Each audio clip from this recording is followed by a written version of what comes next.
আমি কাঁদার জন্য আগে যাইতাম মালয়েশিয়া, পীর সুফি জুলফিকার নকশবন্দি, ওখানে যাইতাম। ওনার পার্টি বিদেশি খেদমত করছি। উনি আঙ্গুল দিয়ে আমার কলম ধরে দোয়া করে দিয়েছেন, আল্লাহু আল্লাহু আল্লাহু। হতে পারে না, এটা আশা আছে, এটা পৌঁছে গেছে। এখন কাঁদার জন্য সরমুনায় যাই। আমি এবারও গেছি, এর আগের বারও গেছি। শেখে সরমুনায় ওয়াজ শুনি, আমি ছিলাম কামরার ভিতরে। আমার কলমের ভিতরে এমন হালত তারি হয়েছে যে আমি ভালো মতে ওয়াজ করতে পারি না। दिल से जो बात निकलती है असल যে অন্তরে আল্লাহরে থাকে, যে অন্তরের ভিতরে আল্লাহর মহব্বত আছে, সে অন্তর থেকে কথা বের হলে মানুষের কলিজা নরম করে দেয়। আমাদের কলিজা শক্ত, আল্লাহ ওয়ালাদের সহবতের বরকতে আমাদের কলিজা নরম হয়ে যায়। আল্লাহ আপনারে উপরে তুলবেন, উপরে তুলবেন। যে নরম হয়ে গেল, যে বিনয় প্রকাশ করলো, আল্লাহ তারা উপরে তুলবেন। যে অহংকার দেখাবে, আল্লাহ তারা ফেলে দিবেন। তুমি কি কস্তুরি না মেশকা আম্বর? দেখতে তো মাটির মতো লাগে, সুগন্ধ উঠে কেন? ভগস্তা মাটি আমারে জবাব দে, মন গিলে নাচি যে বুধ। আমি আসলে মাটি, আমি মাটির অংশ। বলে কি মুদ্দতে বাগুল না সুস্থ। বহুদিন আমি ফুলের বাগানে ছিলাম। যাদের সুন্নত আছে, যাদের আল্লাহর ডর আছে, যারা হারাম খায় না, এদের দলে ছিলাম। কমালে হাম নসিব দর্পণ আথর কর মগর না হামা খাকমকে হাসতম। বহুদিন ফুলের বাগানে থাকার কারণে ফুলের পাতা, ফুলের পাপড়ি, ফুলের রেণু আমার গায়ের উপর পড়ছে, মাটি থেকে সুগন্ধি উঠতেছে। আমি কাঁদার জন্য আগে যাইতাম মালয়েশিয়া, পীর সুফি জুলফিকার নকশবন্দি, ওখানে যাইতাম। ওনার পার্টি বিদেশি খেদমত করছি। উনি আঙ্গুল দিয়ে আমার কলম ধরে দোয়া করে দিয়েছেন, আল্লাহু আল্লাহু আল্লাহু। হতে পারে না, এটা আশা আছে, এটা পৌঁছে গেছে। এখন কাঁদার জন্য সরমুনায় যাই। আমি এবারও গেছি, এর আগের বারও গেছি। শেখে সরমুনায় ওয়াজ শুনি, আমি ছিলাম কামরার ভিতরে। আমার কলমের ভিতরে এমন হালত তারি হয়েছে যে আমি ভালো মতে ওয়াজ করতে পারি না। दिल से जो बात निकलती है असल যে অন্তরে আল্লাহরে থাকে, যে অন্তরের ভিতরে আল্লাহর মহব্বত আছে, সে অন্তর থেকে কথা বের হলে মানুষের কলিজা নরম করে দেয়। আমাদের কলিজা শক্ত, আল্লাহ ওয়ালাদের সহবতের বরকতে আমাদের কলিজা নরম হয়ে যায়। আল্লাহ আপনারে উপরে তুলবেন, উপরে তুলবেন। যে নরম হয়ে গেল, যে বিনয় প্রকাশ করলো, আল্লাহ তারা উপরে তুলবেন। যে অহংকার দেখাবে, আল্লাহ তারা ফেলে দিবেন। মৌলানা জালালউদ্দিন রুমি অনেক বড় কবি বুজুর্গ, উনি একটি কিতাব লিখছেন মস্তাবি, মস্তাবি রোম। এটা এক সময় মাদ্রাসায় যারা বুখারী শরীফ পড়ায়, তারা মুস্তাফি পড়ায়। আমার শ্বশুর খতিব আজম মৌলানা সিদ্দিক আহমদ সাহেব রহমতুল্লাহ আলাইহি, হাটহাজারী মাজার মুসলিম শরীফের ওস্তাদ, পটিয়া মাজার বুখারী শরীফের ওস্তাদ। উনি বুখারীও পড়াতেন, মুস্তাফিও পড়ান। মৌলানা আহমদুল্লাহ সাহেব শেখুল হাদিস মারা গেছেন জামিয়া আশরাফিয়া লাহোরের ফারেক। হযরত আল্লামা মৌলানা হাবিবুল্লাহ মেজবা সাহেব জামিয়া আশরাফিয়ার ফারেক। আমার ছোট ভাইও জামিয়া আশরাফিয়ার ফারেক।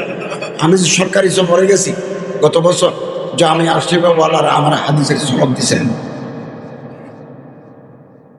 হাদিসের সনদ দিয়েছেন। এই বুখারী যারা পড়ে, তারা মুস্তাফি পড়ায়। তো মুস্তাফিকে বলা হয় ফার্সি ভাষায় কোরআন। মৌলভী ও মানবী ও মুস্তাফি হস্ত কোরআন দার জবানে পাহলবি। কোরআন যদি ফার্সি ভাষায় দেখতে চাও, কোরআন তো আরবি ভাষা, ফার্সি ভাষা বলে কোরআনের কথা কেন নিয়ে আসে? ওরে বলতেছেন মৌলভী হারগিজ পশুত মওলাই রোম তা গোলামে শামসে তাবরিজি নসুর।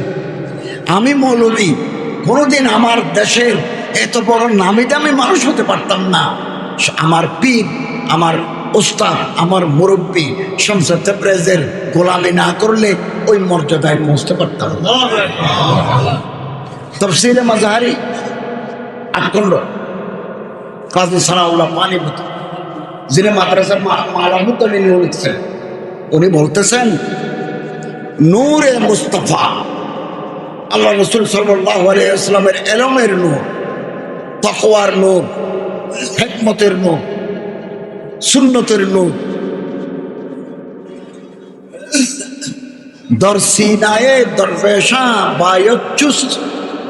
দরবেশ কোথায় আছে তালাশ করো, তাদের সিনার ভিতরে রাসূল মকবুল সাল্লাল্লাহু আলাইহি ওয়াসাল্লাম ইলমের নূর পাওয়া যাবে। দরসিনায়ে দরবেশা বায়ুচুস, কোথায় দরবেশ আছে? আমি এদিন একজন দরবেশ বের করছি, আমি 2 দিনের ভিতরে ওদিকে যাবো, কক্সবাজারের পথে যাবো, ওনার এখানে ওনার কিছু করে খেদমত করবো। আমি আমার ওস্তাদের পার্টি পেয়েছি, আমি তখন পিএইচডি করছি, আমি তখন কলেজের প্রফেসরই করি। সেই সময় আমার উস্তাদ আব্দুল আলিম বুখারী সাহেবের পার্টি পেয়েছি। তাদের পায়ের ধুলার বরকতে আল্লাহ তাআলা আমাদেরকে রাস্তায় চলাফেরার সুযোগ করে দিয়েছে। খিজির আলাইহিস সালাম মুসা আলাইহিস সালামকে আল্লাহ জিজ্ঞাসা করলেন, সূরা কাহফে আছে, সূরা কাহফ, জিজ্ঞাসা করলেন দুনিয়ার বুকে বড় আলেমকে। তখন মুসা আলাইহিস সালাম, আল্লাহ আপনি আমারে নবী বানাইছেন, আমি বড় আলেম। সূরা কাহফ 60 থেকে 83 আয়াতের ভিতরে আছে। আল্লাহ বলেন না, তোমার চাইতে বড় আলেম আছে, তো তুমি যাও, এদিকে যাও। মজমাউন বাহরাইন, 2 নদী এক জায়গায় জমা হয়েছে, 2 নদী, ওখানে তুমি একটা লোক পাইবে, উনি তোমার চাইতে বড় আলেম। যাওয়ার সময় একটা বড় সাইজের মাছ ছিঁড়ে আছে, বুনা করে নিয়ে যায়। এই বুনা মাছ থলে থেকে ব্যাগ থেকে বের হয়ে জীবন্ত হয় যদি সমুদ্রের ওদিকে চলে যায়, ওই লোক ওখানে আছে, উনি খিজির আলাইহিস সালাম। সমস্ত তাফসীরে আছে, সূরা কাহফের তাফসীরে আছে। তো ওকে সাথে নিলেন ইউশা ইবনে নূন, ওনাকে সাথে নিলেন, আল্লাহর কথা মতো একটা মাছ বুনে নিলেন। তো যেতে যেতে একটা পাথরের কিনারে গেলেন, কিছুক্ষণ ঘুমাইলেন মুসা আলাইহিস সালাম। এই মুহূর্তে ব্যাগ থেকে মাছ জীবিত হয়ে লাফ দিতে সমুদ্রের দিকে চলে গেছে। এটা ইউশা ইবনে নূন মুসা আলাইহিস সালামকে বলে গেছে। আরো কিছু দূর চলে গেল, এবার মুসা আলাইহিস সালাম বলে, বসো, খিদে পাইছি, ব্যাগের ভিতরে বোনা মাছ আছে, ওটা বের করো। বললো, হযরত আপনারা তো বলতে ভুলে গেছি, মাছ তো সমুদ্রে চলে গেছে। এটা কুদরতে ইলাহি, এটা আল্লাহর কুদরত। তাহলে চলো। যাইতে যেখানে বসছিলেন পাথরের গোড়ায়, ওখানে পায়ের সব থেকে সমুদ্রের ভিতরে ছিদ্র হয়ে গেছে। এটা কুদরতে ইলাহি, সমস্ত তাফসীরে আছে, ইবনে কাসীর আছে। ওখানে হযরত খিজির আলাইহিস সালামের সাথে দেখা হলো। কোথায় যাচ্ছ? আপনার সাথে দেখা করতে আসছি, আপনি যেখানে যাবেন আমি ওর সাথে যাব। বললো, যদি যেতে চাও শর্ত আছে, ধৈর্য ধরতে হবে। খুব খেয়াল করবেন, কোরআনের আয়াত, ধৈর্য ধরতে হবে, কোনো প্রশ্ন করা যাবে না। পীর সাহেবকে এভাবে মোহাম্মত করতে হবে, গরত পীরে মগা গয়াত সজ্জাদা মামাই রঙ্গি কোন গরত পীরে মগা গয়াত। আমার পীর, আমার মুরব্বী যে হুকুম দিবেন সে হুকুম আমার পালন করুন। হযরত খিজির আলাইহিস সালাম মুসা আলাইহিস সালামকে বললেন, যদি আমার সাথে যেতে চান সবর করতে হবে, কোনো প্রশ্ন করা যাবে না।